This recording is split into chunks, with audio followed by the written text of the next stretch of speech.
Hola jóvenes, el parcial pasado vimos acerca de la televisión y el internet. Lo que nos corresponde ver ahora es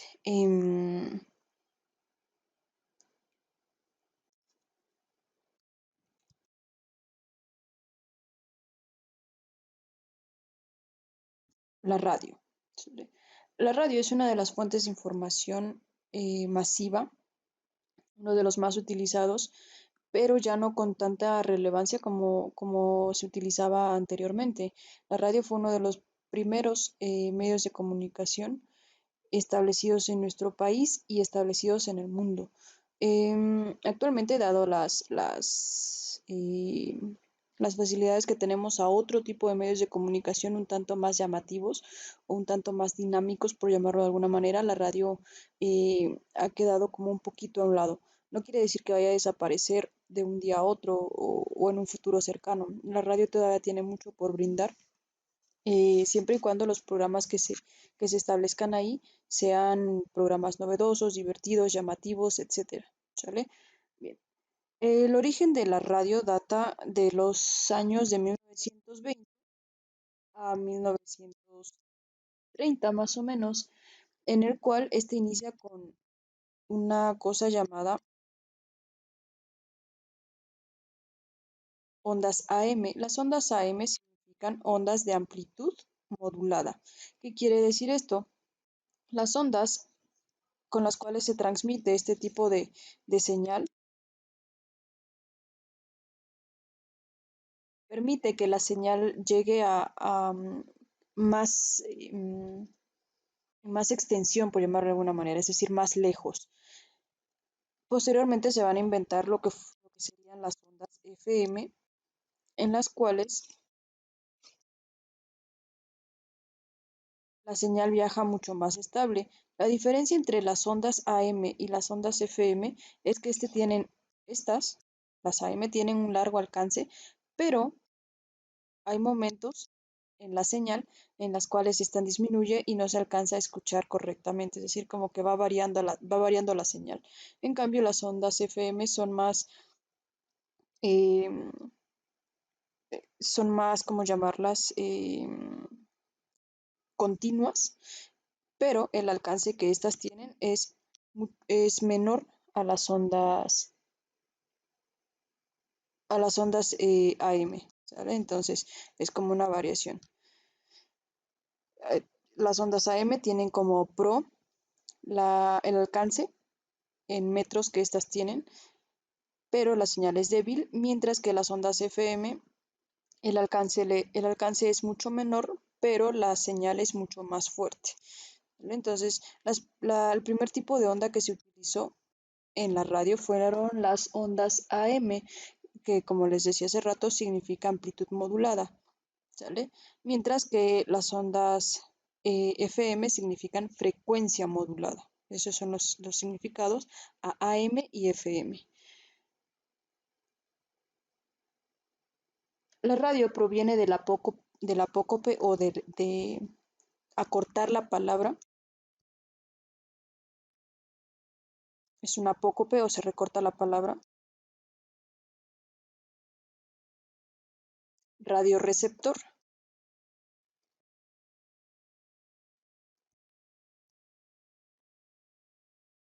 Y se definiría como aparato que captura y reproduce los sonidos y señales. Aparato que captura y reproduce los sonidos y señales. Es la definición que vamos a estar utilizando para lo que es la radio. La radio, como cualquier otro medio de comunicación y como cualquier otro invento, tiene sus antecedentes históricos.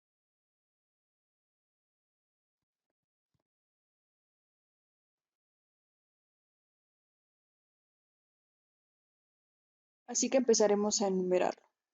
El antecesor de la radio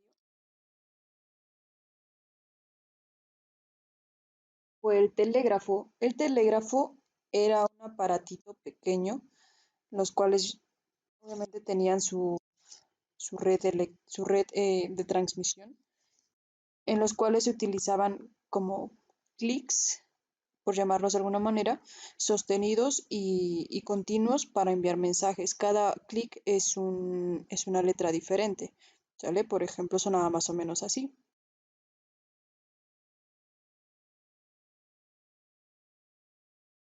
Algo así como el SOS, algo así suena el SOS en el código telegráfico, ¿sale? Entonces la persona de acá escuchaba e iba transcribiendo lo que la otra persona decía.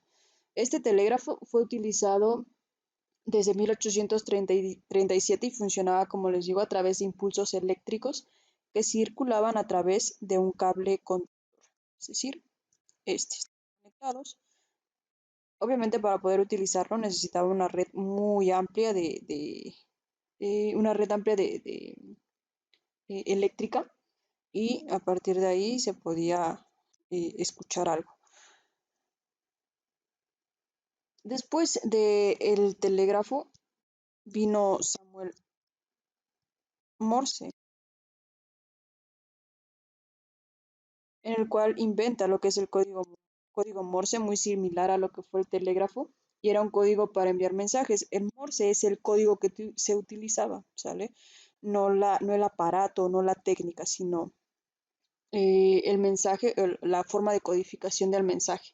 Inclusive el código que se utiliza, se sigue utilizando actualmente en algunas embarcaciones navales para enviar mensajes o embarcaciones submarinas para enviar cierto tipo de mensajes. Y se llama así, código Morse. Eh, Se envían mensajes constantes y consistentes en puntos y líneas, ¿vale? Ciertas líneas, ciertos puntos en cierto orden significan un mensaje en específico. Después de ello viene lo que es el teléfono, que como nosotros vimos en métodos de la investigación el trimestre pasado, como recordarán, espero que lo recuerden, fue el inventor del teléfono,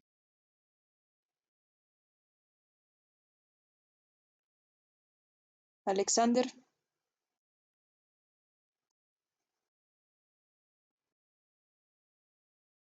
Graham Bell.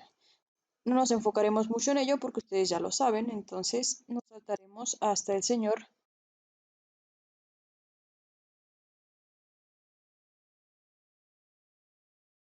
Michael Faraday, el cual realiza estudios sobre la inducción electromagnética. Este estudio sobre la inducción electromagnética significa el cómo viaja la señal eléctrica a través de cierto cable, ¿sale? Y esto va a ser posteriormente utilizado para la invención de la radio.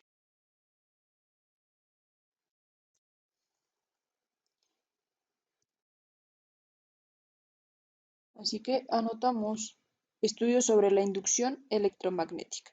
Después del señor Faraday, que fue uno de los de las grandes mentes en este aspecto de la electricidad, inclusive hay una caja llamada la caja de Faraday, el cual es prácticamente así, literal, una caja, una persona está adentro y muchos rayos eléctricos alrededor de él y no le pasa nada a la persona que está aquí adentro. Fue un invento muy novedoso para su época, ¿vale? Em, Después de Michael Faraday, con sus estudios sobre la inducción electromagnética en 1831, llega James Maxwell. Igual ya habíamos hablado de él en alguna materia. En el año de 1873 realiza estudios sobre la propagación de las ondas electromagnéticas, es decir, lo que había estudiado Michael Faraday, realiza estudios para lograr acrecentar el conocimiento acerca de ello y el cómo funcionaba la electricidad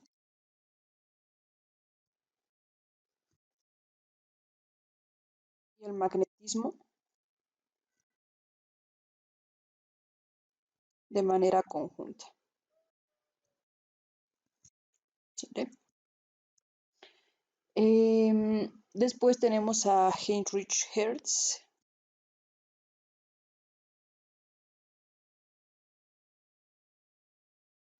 quien establece las denominadas ondas hertzianas.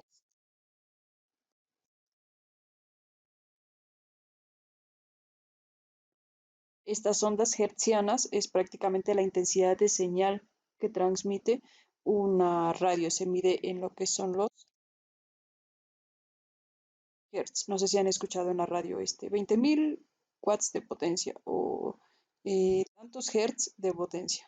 Es la cantidad de señal que ellos utilizan para poder enviar los mensajes a través de la radio. ¿Quiénes fueron las primeras personas ahora sí ya en estudiar de lleno lo que es la radio?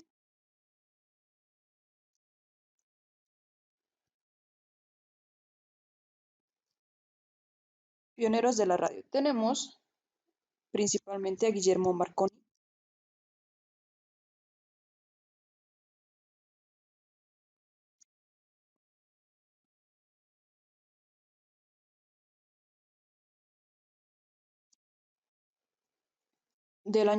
vivió del año 1866 a 1932. Lo que realiza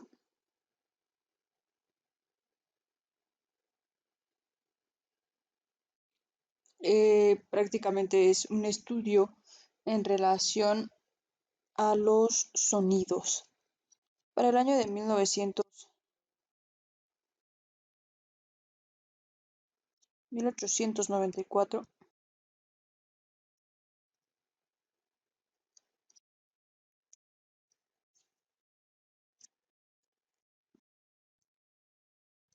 transmite lo que es el sonido de una campana. Dirás, ay, ¿qué rayos con eso?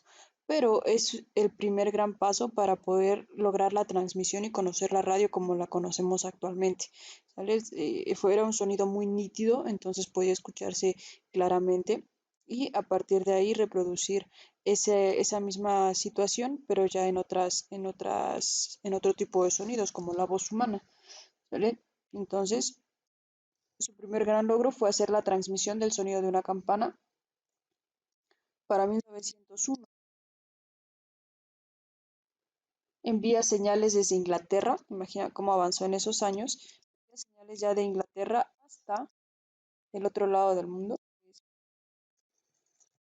Canadá. Se logra lo que es la transmisión a larga distancia. En este intervalo hace algo relevante que es una transmisión de 9 millas, es decir, una cantidad un tanto, si no exageradamente grande, pero sí relevante para esa época. Ya después, a 1901, es cuando realiza esta transmisión y ya es una cantidad muy, muy grande prácticamente de terreno. Para el año de 1903, confecciona un boletín para viajeros e inicia la información de hechos de interés general, es decir, empieza con la difusión de su, em, de su voz,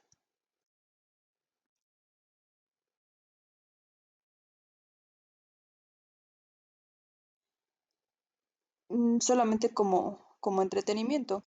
Empieza a transmitir ciertos temas y algunas personas lo escuchan. Si se dan cuenta, es muy parecido a cómo funciona la radio actualmente. ¿Sale? Después tenemos a otro de los primeros que es Reginald Hawbury.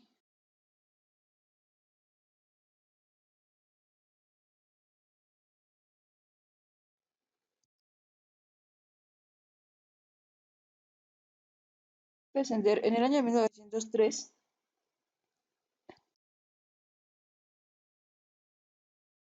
logra transmitir la voz humana ya sin el uso de cables, es decir, de una manera eh, inalámbrica. Y para el año de 1906 transmite desde la estación en Massachusetts, Estados Unidos,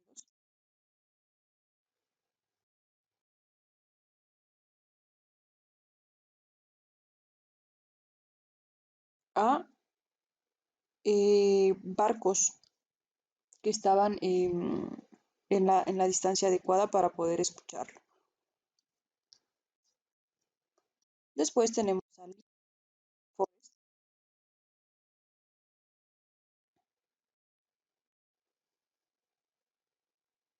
quien crea el primer amplificador de voz, es decir, si la señal llegaba hasta acá, con ese amplificador se alcanzaba aún más cantidad de gente en relación a la distancia que se cubría con esa señal de radio. En el año de 1908 transmite música desde la Torre Eiffel alcanzando una amplitud de 800 kilómetros.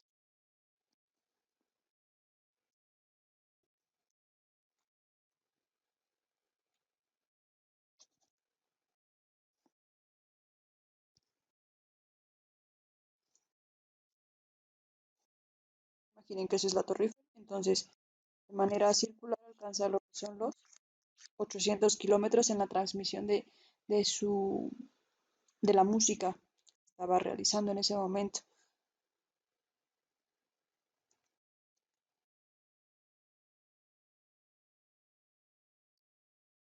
Después tendremos a David Sarnoff,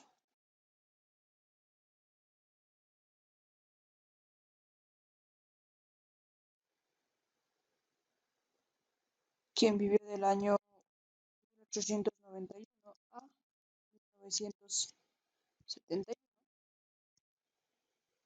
quien en el año de 1912 transmite los mensajes del hundimiento de Titanic y para el año de 1916 lanza una propuesta de radio, la cual se vende con éxito. Es decir, va a las oficinas del gobierno y les dice, es que tengo la idea de que ahora la señal que estamos utilizando para recibir información eh, o para transmitir información, mejor dicho, lo hagamos de esta manera y fue bien recibido por el gobierno y se empezaba entonces ya a transmitir de manera legal y de manera real lo que era la radio.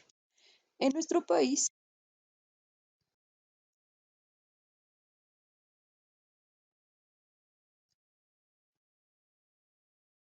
sabemos que todos los avances llegan un poco después y primero le ponen ciertas trabas legales y ciertas trabas políticas y económicas, ¿sale? Y eso ha sido siempre así. El ejemplo más cercano que tenemos es con los teléfonos, mientras en otros países los teléfonos que usan son mucho más avanzados, nosotros apenas nos estamos conformando con algunos modelos que ellos ya utilizaron hace algunos añitos, ¿vale? Pero bueno, lo mismo sucedió entonces con la radio en nuestro país. La radio en México se llevó a cabo de una constitución bipartita o mixta,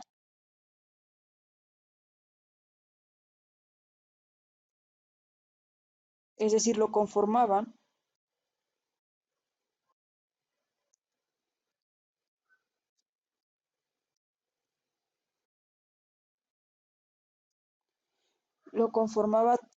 tanto el sector particular o las personas comunes como el gobierno. Tenían, por ejemplo, si se iba a lanzar una estación de radio o alguna situación relacionada con la radio, los particulares ingresaban cierta cantidad de dinero y el gobierno otra cantidad de dinero y es así como esta nueva estación podía salir al aire. ¿Sale? En México inicia cuando el presidente Álvaro Obregón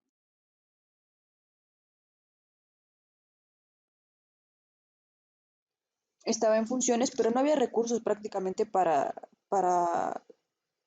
tomarle importancia a esto de la radio.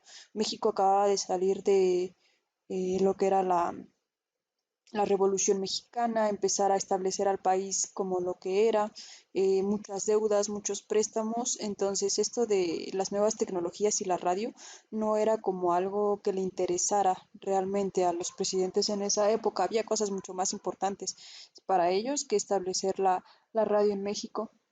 Ya fue hasta después con el presidente Lázaro Cárdenas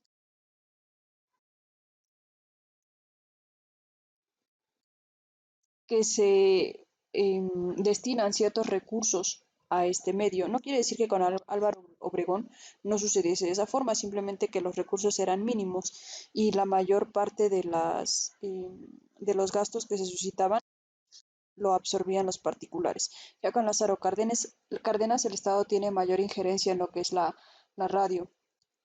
Después de ello, el gobierno prohibió la transmisión de cualquier mensaje que fuera en contra del gobierno y de los principios constitucionalistas. Es decir, como era un medio de comunicación que ya se estaba estableciendo como masivo, se empezaron a prohibir cosas que al gobierno no le parecían. Entonces, empezaron a coartar la libertad de expresión en este medio.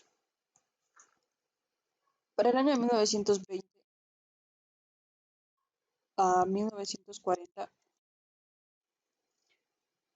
el gobierno buscaba obtener prácticamente su propia radiodifusora y a partir de los años 40 se da una gran participación de los radiofusoras particulares. Estas radiodifusoras particulares tenían su origen principalmente comercial, es decir, sabrán que una estación de radio se mantiene principalmente por los comerciales que ésta establece, te cobran por segundo y aquí es donde viene su actividad. De las radios más importantes en Tulancingo, necesito que investiguen cuánto cobran por spot publicitario cada una de las empresas más relevantes, mínimo 3 estaciones de radio diferente. ¿Vale? ¿Cuál es el costo que tiene realizar un comercial ahí? Y también em, investigar, aparte de las que conocemos usualmente en estaciones de radio, investigar 5 estaciones aquí en Tulancingo, ¿sale? Aparte de las que conocemos siempre, ¿sale? Esas no las quiero, esas solamente quiero cuánto cobran por spot publicitario. Necesito que investiguen si hay aquí en Tulancingo otras estaciones aparte de ellas, donde se y por qué no tienen tanta difusión como las que conocemos siempre, ¿sale? Entonces hasta acá termina nuestro video de hoy. Nos estamos leyendo la próxima clase y pues nada, realizas tus actividades todo en orden.